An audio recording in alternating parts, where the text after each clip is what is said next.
Hello and welcome to another Thought for the Day with Tony Grant, and once again I am talking with Sue Berry of rightproduct.com. Hi Sue.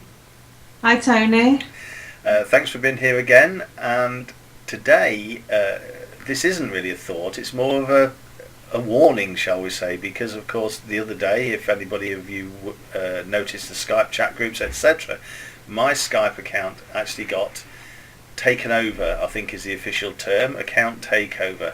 And what happened was that somebody hacked into the account. So I just wanted to tell you the few things that I discovered along the way, and definitely the frustrations that I faced in trying to resolve it. Even though it was resolved in about 24 hours, it seemed like a very long 24 hours. So the first thing that happened was that I returned to my computer in the afternoon, and I noticed that my Skype account was logged out, which I thought was a little bit strange. I couldn't understand why, but I just thought, okay, so I tried to log back in, and of course it wouldn't allow me back in. So in a moment of confusion, whatever, I went over to my inbox to see if I could find an old email that maybe had a password in there, that maybe I was using the wrong password and I'd just forgot it in a moment of senility. So off I went over to my inbox, and lo and behold, there was a series of emails from Skype that had been received over the past sort of 30 minutes or so, saying your auto recharge has failed. Then it said your auto recharge is suspended. Then it says your auto recharge has been reactivated. Now, for anybody that doesn't know, auto recharge is the bits of money that you put on your account to make your phone calls and pay your subscriptions, whatever. And you set up an auto recharge, so as soon as your money has been spent, it automatically recharges and tops your balance up, usually with about $10 at a time. So of course I was thinking, this is strange, I've not done any of this, what on earth's going on? And then the next email said that my email address had been changed on my account to somebody else at gmail.com. And then I realised what had happened. So the account had been hacked into, somebody had changed the address, and then apparently I was trying to work out how this had happened. I realised what had happened at this point, and I was trying to work out how this had happened, and I started to panic a little bit, because I was thinking, hang on a minute, how has my Skype got logged off? Because of course you can have you can have the same Skype account opened on many different computers, yet and it doesn't affect it. You can't log out. It doesn't log out if you open it on your laptop, on your desktop. Opening the second one doesn't log the first one out. So I was thinking, if my account has actually been logged out on my computer, has actually somebody accessed my desktop, gone in, caused the trouble, and then logged out, and then left my desktop. But as I looked around on the desktop, there was no sign of any other interference on there. There was, and my antivirus, all the rest was actually saying that everything was absolutely fine. There was no violations, no nothing. So I couldn't quite work out why. Anyway, what I want to do now is, as I've carried on the investigations, I just want to just briefly outline what I found along the way. But of course, Sue, you were there when this happened, and I haven't forgotten that you're there. Yeah. Yeah. Sat quietly. Yeah. She's used to me just going off on one anyway. So you were there when it happened, and I phoned you, and of course you helped to try and identify how we could contact Skype, didn't you? Yes, but we couldn't. And that's the main thing. There's absolutely no telephone to get through to Skype. You cannot call them. You have to raise a ticket, or there's send an email through to them, and then they promise to get back to you within 24 hours. But even that was so hard to find. Yeah. And not only was it so hard to find, but when you get there, the very first thing you must do before you can send the email or the contact is you must log in. And Yes. Yeah. of course, I couldn't log in because somebody had changed my password, and I couldn't then get another password because somebody had changed my email address. So I was essentially locked out. And of course, you actually did a search for my account, didn't you? You searched for me Yeah. online, and it just didn't show up, did it? No, it didn't show up for a while. Then it did show up, but there was no way of actually contacting you, and that must have been because the email address Yeah, had been changed. Yeah. absolutely. So it was just a really crazy situation, and it, amazingly, when you go to the help system on Skype and it says account takeover, what should you do? And it says change your password. Well, how? How are you meant to do that when you've actually been locked out? So anyway, we did find the area where you could submit. What I did was I actually logged in under an old Skype account, and we found the submission form and sent the request off. Now, as I looked around, the things that I've found out since, which is quite interesting. If you have, this is probably nothing to do with anything, but it's just interesting anyway, that if you have a Skype account, you cannot delete old accounts. Because of course when I searched for me using my email address, it came up with lots of old accounts, and I Yeah. thought, well, I wonder why I've still got all of those. And it turns out that there is absolutely no way of deleting an old account. And this is relevant because if you have auto charge set up on those old accounts, if you've ever had auto recharge set up on those old accounts, that will still be valid. And if anybody accesses those accounts, you will never know that they've accessed them, but they can be getting credit. As long as the credit cards, etc., are still valid, they can be accessing those funds, people by hacking in. So it is a valid bit of information. Moving on from that, the auto recharge, if you have got a credit card attached to that, or PayPal in fact, you can turn it off. You can disable. You can suspend, shall I say? You can suspend your auto recharge so that it doesn't automatically recharge. However, you cannot turn it off. Full stop. You cannot cancel it. So all that a hacker has to do, that if that has ever been set up in the past, all they need to do is go to the settings, click on auto recharge, and turn it back on again. There's nothing you can do about it. You've been locked out of your account. You don't know. You can't. You just can't do anything about it until you see the emails coming through. So, Now, sorry, yeah. sorry, can't you go through to Skype and get them to check how many live accounts you've got, or how many accounts you've got linked to that credit card, or Well, you can do a search. Yeah, I mean, you could do a search as we did on the emails, Yeah. and of course that comes up with a list of all your old accounts, so you could go Yeah. through them that way. So that's definitely, it does come up and show you all the accounts that are linked to your email address, assuming that you've Yeah. got that. And if they're older ones and old email addresses, then the chances are that the credit cards will probably be expired by then anyway. So you don't have to worry about accounts from way back when necessarily. no. But Skype are sort of all a bit indifferent about it all. They accept that this happens, and yet they don't automatically sort of support you. Like I say, it takes a long time to get through to them. They react in 24 hours. By that time, the people could have actually have had quite a few auto recharges out of your account, and there's nothing you can do yeah. about it. The banks, because no money had actually been taken from my credit card in this instance, the banks couldn't do anything until a fraudulent action had taken place. So therefore, I was vulnerable. The banks were ready, but they would have to let the first one go through before they could then block it and start to reclaim it. And even then, the answer to it is to cancel your card, and which causes all sorts of problems, as we know. It takes 3 days to get a new one, and you've got other implications with standing orders, etc. So it's not very good. The one thing that Skype are telling people to do is, if you use PayPal, don't use a credit card for auto recharge. Use PayPal, because if you then cancel your mandate in PayPal, there is no way that Skype can re-establish that. So therefore, although you can't turn off auto recharge, they won't be able to take any money out as long as you cancel the mandate within your PayPal account. That way you'll be safe. So that definitely is the main tip of today, is to go in, make sure that any auto recharge on your Skype account is set up using PayPal, and then bear in mind that the minute your account appears to be locked out, you get into PayPal and cancel that agreement.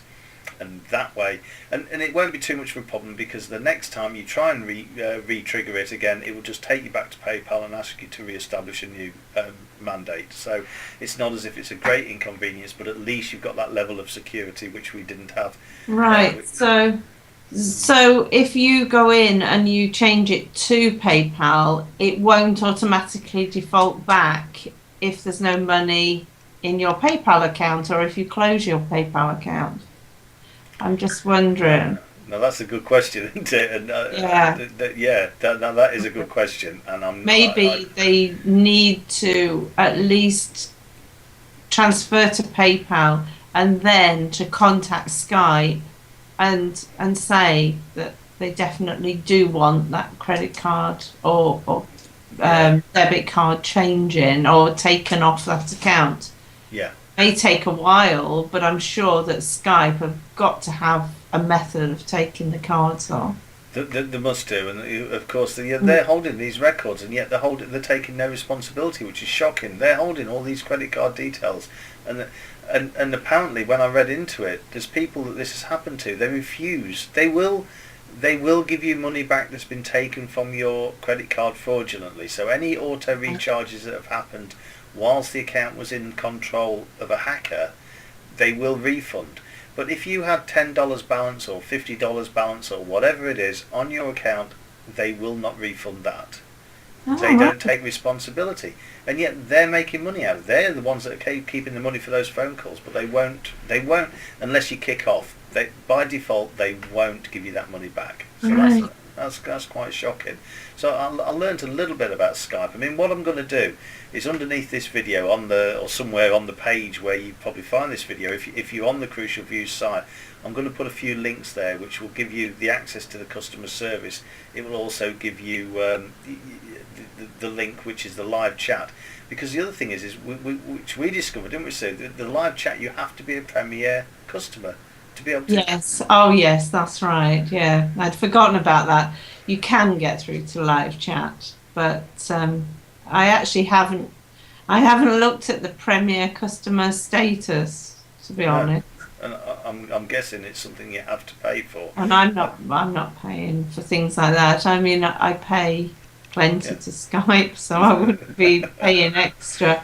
But I mean, on the plus side, Skype's a fantastic tool to use. But when you've got issues like this, you've just got to be aware of them, haven't you, and make sure you minimise any problems. Yeah. And Skype, I would say now, and I was talking to some people the other day, and they agreed with me that for internet marketers, Skype, I would say, is becoming more predominant than email, because you've got the immediacy. There's lots of benefits for using Skype over using email.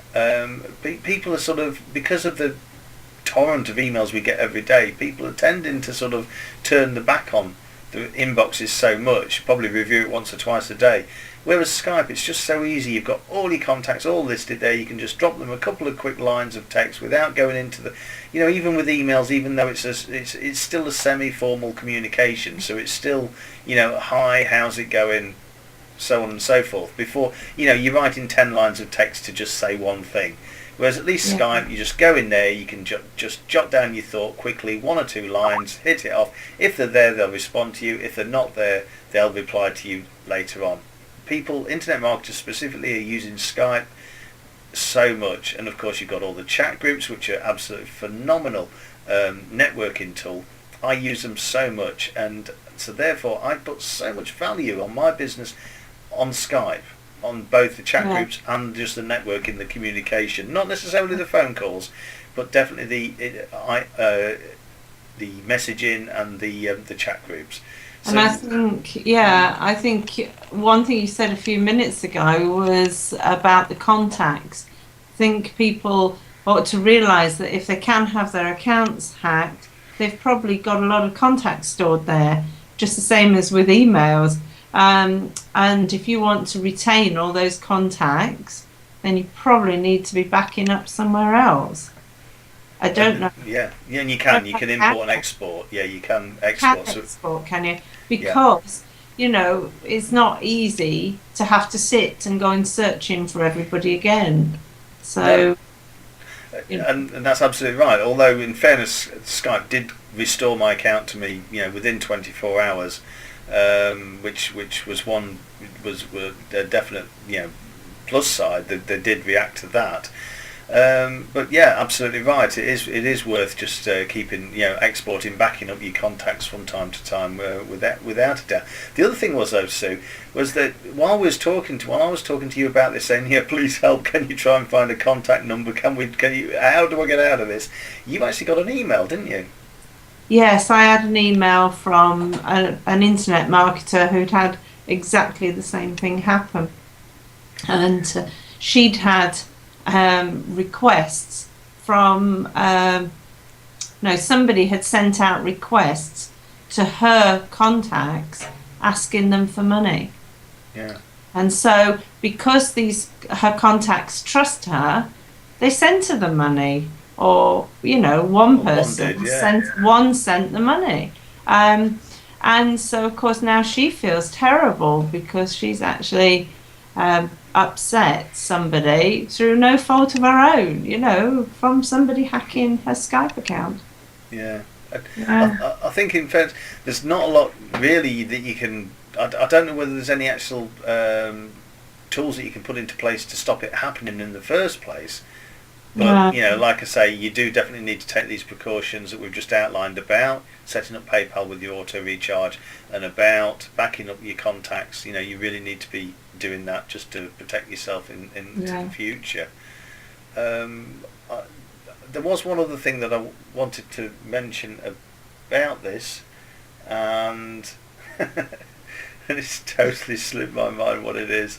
But there was another point that I did need to mention about the Skype hack. Oh, that was it. Yeah, of course. Good. I remember. Sorry, it's my age. The point about me coming back to the computer and finding myself logged out and thinking that somebody had actually accessed my desktop. The reason that I was logged out apparently is that when your password is changed, Skype automatically logs out all open instances of that account. Right. So the person hadn't been on my desktop, they had done it remotely, but as soon as they changed my password, I was logged out. So actually that's a good indicator. If you get logged out, that just think that could be what's happening, because to be honest, it doesn't show you, your Skype doesn't show you that there's another account opened on another computer. It doesn't tell you. Somebody else could be quite happily, you could be online and somebody could quite happily be using your account and ticking away on the credit. There's no indication except perhaps the Skype balances start going down, and it's only when they change the password that you then get notified and you get thrown out and you can't get back in. So there's certain things that Skype could do to make it better, probably even have a little indicator to show you that it's open somewhere else. I mean, Skype did say that, when they was questioned that, well, hang on a minute, if I'm in England or in America and somebody opens it in wherever, I don't want to say a country because people might complain, but if somebody opened it in, I don't know, in an African country or an Asian country or something else like that, they sort of said to Skype, why don't you sort of have IP tracking to see that it's been opened in two different continents at the same time? And they said, well, we don't, because we want to give people a totally free experience. We want people to be able to log in no matter where they are in the world without any limitation. And he said, well, there's a bit difference opening one account anywhere in the world, but you still can't be in. You can't be in. Can't be in. Yeah, there's no way you could be in London and Johannesburg at the same time. Yeah. So but they don't want to implement that. They said that they really don't. So there you go. So just be on your guard. I've gone on far too long because we must have used 15 minutes now of a 5-minute rant. Oh. Yeah. So I probably ought to wrap this up really. Yeah. Yeah, and hopefully soon, next time we talk, we'll probably return to a normal thought for the day, eh? Yeah, where I can talk a bit more. Absolutely. Sorry, but I don't know about that. That's probably a bit wishful thinking, really. But Yeah, definitely. yeah. All right. Okay then. That's great. Well, that's great. Bye. Thank you very much. Bye bye.